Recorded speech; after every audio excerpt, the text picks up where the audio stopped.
যদি চিন্তা করা হয় যে মানে সবচেয়ে পপুলার ওয়াটারফল বা ঝর্ণাগুলি কোন দিকে, তো আমার মনে হয় এতক্ষণ আপনারা গেস্ট করে ফেলছেন, এগুলো হচ্ছে সীতাকুণ্ডের দিকে। তো আমরা আজকে সীতাকুণ্ডের দিকেই যাব। ভাই ব্রাদার যা দাঁড়ায় আছে, আমরাই লেট করে ফেলছি। তো চলেন আজকে আপনাদের নিয়ে ঝর্ণায় যাই। সীতাকুণ্ড বা মিরসরাই রেঞ্জে অনেক ঝর্ণা থাকা সত্ত্বেও আমাদের টার্গেট শুধুমাত্র খোয়াছড়া ঝর্ণাটা কমপ্লিট করা। এর আগে যেহেতু আমরা কোনোদিন ঝর্ণায় যাই নাই, তো একসাথে 2টা বা 3টা ঝর্ণা কমপ্লিট করার আমাদের কোনো চিন্তা ভাবনা নাই। আমরা শুধুমাত্র খোয়াছড়াটাই কমপ্লিট করব। জনগণ, ওই যে আমার পিছনে ট্রাকে গরু, আমরা ওই যে ছাগল। আমরা ভাবছি আমরা সবচেয়ে লেট, কিন্তু আমরা সবার আগে আসছি, বাকিরা এখন পর্যন্ত আসতে পারে না। যাওয়ার প্ল্যানিং ছিল আমাদের টোটালে 3টা বাইক, 6 জন। এর মাঝখানে 2 জন অলরেডি বাদ পড়ে গেছে। আমাদের ট্যুর শুরু করার কথা ছিল ভোর 6টা বাজে, কিন্তু সেইখান থেকে আমাদের দেরি হইতে হইতে ট্যুর শুরু করতে করতে প্রায় 8টা বেজে যায়। অ্যান্ড মাঝখানে সানি আর বাবু ভাই বাদ পড়ে যায়। এইখানে যাদের দেখতে পারতেছেন এরা হচ্ছে হাবিব অ্যান্ড মামুন। ওদের বাইক এবং আমার বাইকে আমার মামাতো ভাই আর আমরা 2 জনই। আর হচ্ছে হাবিব আর মামুন, টোটালে আমরা 4 জন একসাথে রাইডটা শুরু করে দিই 8টার দিকে। আমাদের প্ল্যানিং ছিল টোটালে 100 কিলোমিটার রাইড করার পরে আমরা একটা ব্রেক নেব। আমাদের নারায়ণগঞ্জ থেকে সীতাকুণ্ড খৈয়াছড়া ঝর্ণার টোটাল ডিস্টেন্স হচ্ছে 177 কিলোমিটার। তাই আমরা চিন্তা করি যে 100 কিলোমিটার পরে আমরা একটা স্টপ দিব, দেন আবার 77 কিলোমিটার আমরা নন স্টপ রাইড করে সরাসরি খৈয়াছড়া ঝর্ণাতে চলে যাব। রাস্তায় যাওয়ার সময় দেখলাম যে অলরেডি কুরবানির গরুর যে গাড়িগুলি সেগুলি যাতায়াত শুরু হয়ে গেছে, বিভিন্ন জায়গায় গরু নিয়ে চলে যেতেছে। আর যেহেতু কুরবানির বেশি সময় বাকি নাই, তাই কুরবানির গরুগুলো বিভিন্ন হাটে হাটে চলে যেতেছে। তো আমাদের প্ল্যানিং ছিল হইতেছে যে 100 কিলো পরে আমরা একটা ব্রেক নিব। তো 105 কিলো পর আমরা ব্রেক নিয়েছি। এক্স্যাক্ট লোকেশন জানা নাই, কিন্তু যে রেস্টুরেন্টের সামনে দাঁড়াইছি এটা হইতেছে কাবাব এক্সপ্রেস। আর এইখানের এনভায়রনমেন্টটা অনেক জোস। আমাদের গাড়িগুলি এখানে পার্কিং করা, আর রেস্টুরেন্টের পাশে এত সুন্দর একটা বাগান বাড়ি, এত সুন্দর লাগতেছে জায়গাটা দেখতে।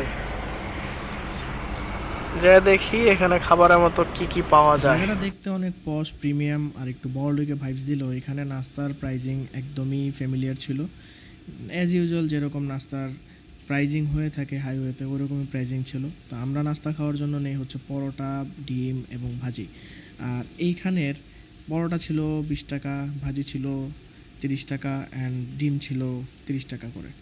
সো ওভারঅল প্রাইজিংয়ের বিবেচনা করলে ভাজিটা অনেক মজা ছিল। আমাদের খাওয়া দাওয়া টোটালি শেষ। আমরা খাওয়া দাওয়া করছি হচ্ছে এই জায়গাটায় বসে, কিন্তু এইখানে ওদের যে এনভায়রনমেন্টটা, আশেপাশের যে স্পেস, ভাই এত জোস, যেদিকে তাকাবেন ওই দিকে একদম ইমপ্রেস হয়ে যাবেন। বসার অনেক স্পেস আছে, ওই যে ওই জায়গাটাতেও বসা যায়, কিন্তু এটা এখন না, এটা বিকালে যায় বসতে হয়। এখন এই জায়গাটা ক্লোজ। আর এটা ছাড়াও অন্যান্য জায়গা আছে বসার জন্য, যেমন ওইদিকে একটা প্লেস আছে, তারপরে এইদিকে প্লেস আছে, এদিকে একটা এসি গেস্ট হাউস আছে। কিন্তু জায়গাটা অনেক জোস। তো যারা এদিক দিয়ে যাবেন, কাবাব এক্সপ্রেস এই রিসোর্ট তো না, এটা একটা রেস্টুরেন্ট, এটা ট্রাই করতে পারেন। খাবার আহামরি ভালো না লাগলেও জায়গাটা সুন্দর লাগবে। আর সবজিটা অনেক বেশি মজা ছিল না, এভারেজ। মানে মনে হইতেছে যে ডিমের চাইতে সবজিটা বেশি মজা লাগে। ঠিক আছে, নেক্সট টাইম আমি গার্লফ্রেন্ড নিয়ে আসবো। গার্লফ্রেন্ড নিয়ে আমি ওই যে ঢুকতে না দেয়, জায়গাটা সুন্দর, আমারে দিব বুঝো না, আলাদা একটা পাওয়ার আছে আমি জায়গাটা ছবি দিলা। তো আমরা এখন এক্সিট নিতেছি কাবাব এক্সপ্রেস থেকে। আরে একটা বিল্লু আছে, এই কি অবস্থা? অনেক ইন্টারেস্টিং একটা জিনিস কি, এখানে আপনি ঢুকতে গেলে ঢুকার আগেই দেখবেন যে একটা বাজরিঘরের অ্যাভিয়ারি আছে, একটা কলোনি আছে বাজরিঘরের, আর এটার মধ্যে অনেকগুলি পাখি আছে, যেটা মানে অ্যাট্রাকশনটা আরও বাড়ায় দেয়। আমরা হোটেলে বেশিক্ষণ দেরি না করে আমাদের নাস্তা খাওয়াটা একটু তাড়াতাড়ি শেষ করে ফেলি, অ্যান্ড আমাদের হাতে যেহেতু এখনও 77 কিলোমিটার রাস্তা বাকি ছিল, তাই আমরা আবার রাইড শুরু করে দিই। আচ্ছা, কাহিনীটা কি হয়েছে, খৈয়াছড়া যাওয়ার 3 কিলোমিটার আগে একটা রেল ক্রসিং আছে, আর এই জায়গায় নাকি কাজ চলতেছে, অ্যান্ড আমাদের গাড়ি এখানে পার্কিং করে রাখতে হইতেছে, অ্যান্ড এটার জন্য আমাদের রিসিটও কাটা লাগতেছে 30 টাকা করে, পার গাড়িতে 60 টাকা। তো ভাই বলতেছে যে পুরো নিরাপত্তা আছে, আর এখান থেকে বাকিটা রাস্তা আমাদের সিএনজি অথবা হাইটা যেতে হইব। ওই যে ওইখানে রাস্তার ওই পারে বাইক রাইখা এপার থেকে সিএনজিতে যাইতে হবে, ফুল সিএনজি রিজার্ভ 50 টাকা। আর ডানে বামে, ডান দিকে তো ঘরবাড়ি, বাম দিকে তো ভাই একদম খালি পাহাড় টাহাড়, জোস জায়গাটা একদম সুন্দর। একটা ট্যুরিস্ট প্লেসে অন্তত শুক্রবারে এরকম একটা হ্যাসেল আসলে গ্রহণযোগ্য না।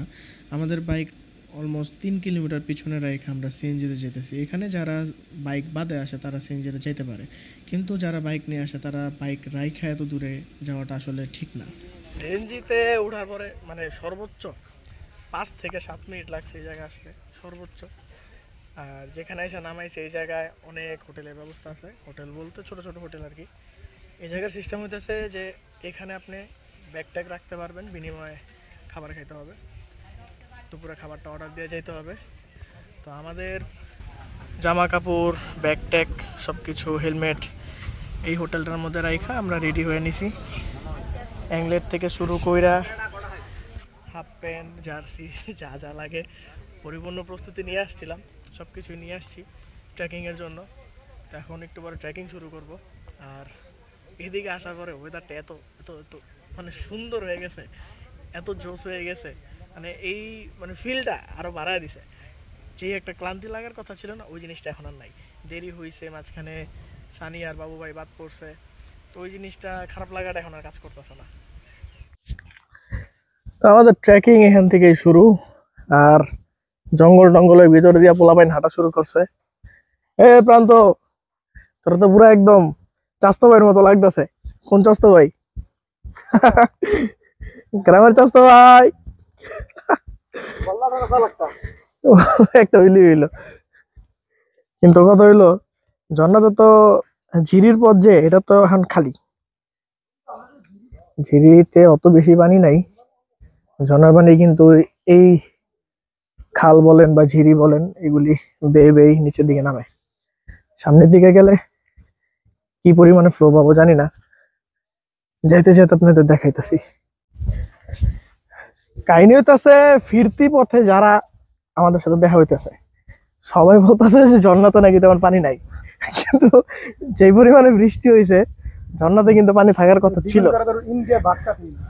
এখন আমরা জিজ্ঞাসা করছি যে ভাই আমরা কি চলে যাবো ফেরত, বলছে ভাই এটাই ভালো সাজেশন। এখন কি মনে হইতেছে একদম ডাউনফলে যেতেছি। এত দূর আসার পরে জীবন ডাউনফল। 4-5 মিনিট হাঁটার পরে এই জায়গায় টিকিট কাউন্টার আছে। তো আমরা তো প্রথমে চিন্তা করছিলাম যে টাকা পয়সা কিছু নেওয়ার দরকার নাই, এমনি চলে যাই, কিন্তু মানে ভাগ্য বলো তো যে আমরা একজন মানি ব্যাগ নিয়ে আসছি এন্ড টিকিট কাটছি। টিকিট হচ্ছে এটা কি 4 জনের 20 টাকা? 4 জনের 80 টাকা। ও আচ্ছা, জনপ্রতি 20 টাকা, 4 জনের 80 টাকা। এন্ড এখানে বাসার অ্যাড্রেস দিতে হয়, বাসার ফোন নাম্বার দিতে হয় এবং আপনার ফোন নাম্বার দিতে হয়। যে কোনো একজনের নাম দিয়েই আর কি সবার এন্ট্রি করাইতে হয়। তো আপনারা যারা আসবেন অবশ্যই কিন্তু সাথে টাকা নিয়ে আসবেন, নাহলে কিন্তু ফোন টোন রেখে দিও। টিকিট কাউন্টার থেকে প্রায় 2-3 মিনিট হাঁটার পরে আস্তে আস্তে আমরা বনের ভিতরে যাওয়া শুরু করি। এইদিকে আস্তে আস্তে পরিবেশটা এত নিরিবিলি হওয়া শুরু করে, আর যতটুকু সামনে আগাচ্ছিলাম ততটুকু ভিউটা আরও বেশি সুন্দর লাগতেছিল। একটু হাঁটার পরে আবার পানিও পাইলাম, যেখানে আমাদের পানির যে জায়গাটা সেটা ক্রস করে আস্তে আস্তে পাহাড়ের দিকে উঠা লাগতেছিল। অ্যান্ড এইখানের ভিউটা আস্তে আস্তে এত জোস হইতেছিল যে সব জায়গাতে ছবি ভিডিও অনেক সুন্দর হইতেছিল। অ্যান্ড যতটুকু সামনে আগাইতেছিলাম রাস্তা আরও স্লিপারি হওয়া শুরু করতেছিল, যেহেতু হালকা হালকা বৃষ্টি হইতেছিল। সেই ক্ষেত্রে রাস্তাটা আস্তে আস্তে স্লিপারি হওয়া শুরু করে, অ্যান্ড হাঁটাটাও আস্তে আস্তে একটু কষ্টকর হয়ে যেতেছিল। এইটা এত সোজা ভাই, পারবেন 15 মিনিটই লাগবে। 15 মিনিট 15 মিনিট দেন 10-12 দিন রাখ দেন তাহলে আমরা লেট করে যাবো সেটা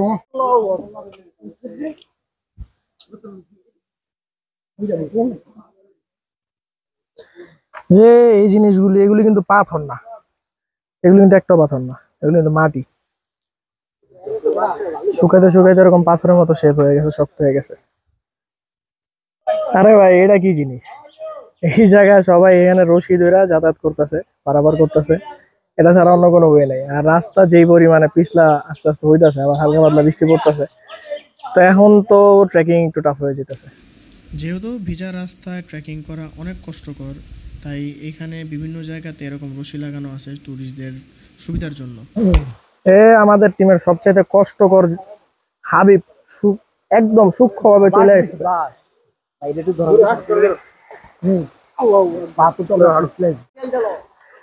প্রান্ত ভুল রাস্তায় এসে এখন অনেক স্ট্রাগল করতেছে, আর আমরা এবার যা চলে আসছি। আমরা এটা শর্টকাটে ওই তো আমরা ঠিকঠাক আইছি, হয়তো ভুল রাস্তায় এসে। এটাই সঠিক রাস্তা না রশিবান থাকতে কিন্তু এটা সহজ। আর আমগো অবস্থা না, মানে কোনো একটা হাইট দেখলে আগে আমরা চিন্তা করি যে আর এটা যে উঠতে পারবো কিনা, অনেক পিছলে হইব। কিন্তু আস্তে আস্তে যত সামনে যেতেছি না, যে এখন কিন্তু ঝর্ণার পানি পাড়ায় যাওয়া লাগতো। এখন কিন্তু এই জায়গায় সব জায়গায় পানি, যে রাস্তাগুলি পাইতেছি সব জায়গায় পানি, তো এখন ভালো লাগতেছে, এখন প্রচুর ভালো লাগতেছে। অনেকক্ষণ হাঁটাহাঁটি করার পরে আমরা একটা মোটামুটি আইডিয়া পাই যে এই যে ঝিরির পথ বা ঝর্ণার যে রাস্তাগুলি থাকে, এইখানে ট্রেকিং শু বা অ্যাংলেট ছাড়া আসাটা এক ধরনের বোকামি হয়ে যেত। তো আমরা যেহেতু সবাই অ্যাংলেট পরে আসছি, তো আমরা হাঁটাচলা করতে গেলে মোটামুটি গ্রিপ পাইলেও ভিজা যে রাস্তাগুলি যেখানে পানি না থাকে সেইখানে হাঁটাটা অনেক বেশি পিচ্ছিল্য হয়ে যায়, আর পানির উপর দিয়ে হাঁটতে গেলে একটু জায়গাটা পিছলা কমই মনে হয়। এখন আমরা চলে আসছি প্রায় 30 থেকে 40 মিনিট ট্রেকিং করার পরে খৈয়াছড়ার প্রথম যে ধাপটা সেই জায়গাটাতে। আর এইখানে আসার পরে দেখলাম যে মানুষ এইখানেই ভিজাভিজি শুরু করছে, অনেকে এখানে গোসল করা শুরু করছে। কিন্তু আমাদের প্ল্যানিং ছিল যে খৈয়াছড়া ঝর্ণার একদম লাস্ট ট্রেল পর্যন্ত পৌঁছানো। তো আমরা চিন্তা করলাম যে এইখানে আমরা টাইম ওয়েস্ট না করে, এখানে আমরা গোসল টোসল না করে বা শরীর না ভিজে আমরা চলে যাব পরের ধাপগুলিতে। অ্যান্ড সবাই ডিসকাশন করলাম যে এইখানে কি আমরা খাওয়া দাওয়া করবো কি না, যে এই খাবারগুলি আমরা সাথে নিয়ে আসছিলাম শুকনা খাবারগুলি। তো সবাই বললো যে উপরের দিকে যেয়েই আমরা খাওয়া দাওয়া করি। অ্যান্ড ট্রাস্ট মি, এইখান থেকেই শুরু হয়েছে আসল ট্রেকিংয়ের মজা। এইখান থেকে প্রথম যে ধাপটা, সেইখান থেকে দ্বিতীয় ধাপে যাওয়ার যে রাস্তা, সেই রাস্তা আস্তে আস্তে এত উঁচু উঁচু হইতেছিল, অ্যান্ড এইখানে ওঠাটা এত কষ্টকর হয়ে যেতেছিল যে এক প্রকার দুই হাতে ভর দেওয়া ছাড়া উঠাই যেতেছিল না। মাত্র আমরা এই নিচের থেকে, একদম এই খাড়া নিচ থেকে আমরা উঠছি, আর সামনে তাকায় দেখি যে এই জায়গায় উঠতে হবে, হয়তো আরো দূরে গেলে আরো উপরে উঠতে হবে। তো পোলাপাইন চিন্তা করতেছে যে খাবার দাবার যেগুলি আনছে ওগুলি একটু একটু খায় ফেলতে। খাবি না? আচ্ছা ঠিক আছে চল। খেয়াল করে দেখলাম যে যেই সব জায়গাগুলি অনেক বেশি উঁচু এবং ওঠা অনেক টাফ হয়ে যেতেছিল, সেই সব জায়গাগুলি তো এরকম রশি লাগানো ছিল, আর সবাই এখানে এরকম রশি ধরে ধরে উঠে। আর রশি ধরে উঠতে গেলে এই জায়গাটায় উঠা বা যে কোনো জায়গাতে উঠাতে একটু সহজ হয়ে যায়, কিন্তু নামার ক্ষেত্রে অনেক কষ্ট হবে, সেটা আগের থেকে বুঝতেছিলাম। হে ভাই একটা জিনিস দেখেন, ওই যে দূরে ঝর্ণার মধ্যে একটা আপু রোপ ক্লাইম্বিং করতেছে, উপর থেকে রশি দিয়ে নিচে নামতেছে। বাইরে ভাই আপুর তো প্রচুর সাহস, আর আমরা এই জায়গা দ্বারা সবাই দেখতেছি সিনটা। ও আমরা সবাই অপেক্ষা আছে আপন করে যাবো আমরা যাতে ক্যাশ দেব মাঝখানে কয়েকবার স্লিপ করছে।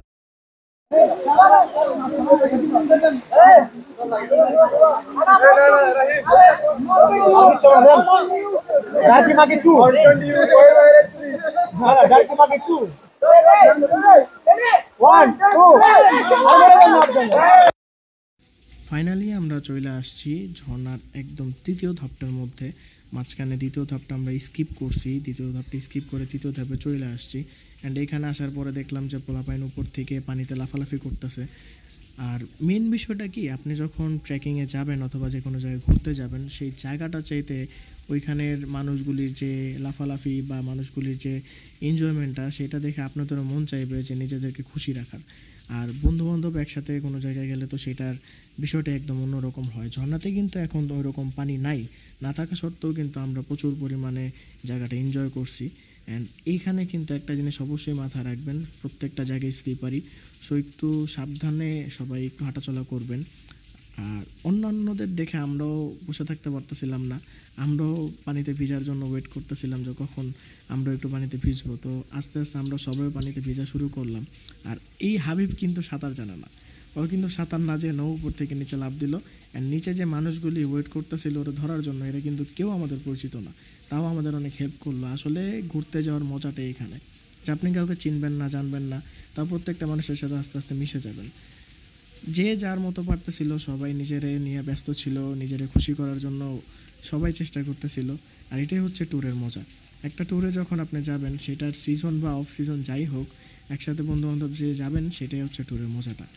আর আজকের ভিডিও এই পর্যন্ত এখানে শেষ করতেছি। সবাই ভালো থাকে। অ্যান্ড ভিডিওটা যদি ভালো লাগে আপনাদের কাছে, লাইক, কমেন্ট, শেয়ার এবং সাবস্ক্রাইব করে সবাই পাশে থাকেন। Signing out from MS46।